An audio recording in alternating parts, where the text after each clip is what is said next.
And, my audience is largely aspiring authors. They would love to get a publishing book deal one day. And so that happened for you. And you had this book come out and you spoke about the photoshopping that was done, particularly in your hands, and what that meant for you. Can you talk about that whole experience, Sadie?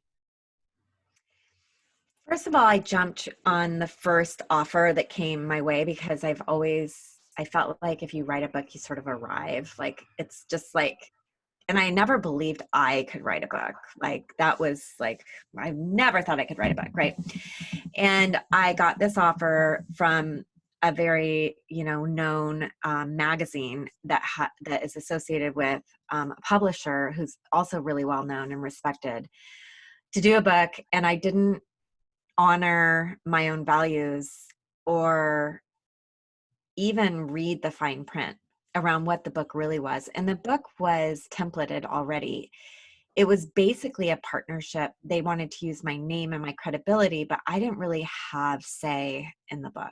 It was basically already templated and a part of a marketing machine, really, is what it was. And all along the way, I idealistically tried to fight their model, which was lockstep. There was no wiggle room, but I just kept trying to insert myself into it.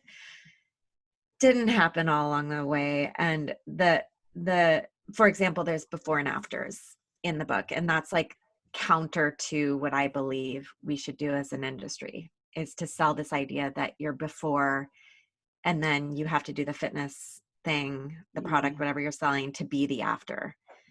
There's no presence in that. That's always really bothered me.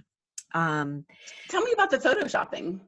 Yeah, they photoshopped me almost beyond recognition for some of the ads they did. The actual cover of the book looks sort of like me. It's definitely Photoshop, but it's not as ridiculously Photoshopped as the marketing that they did.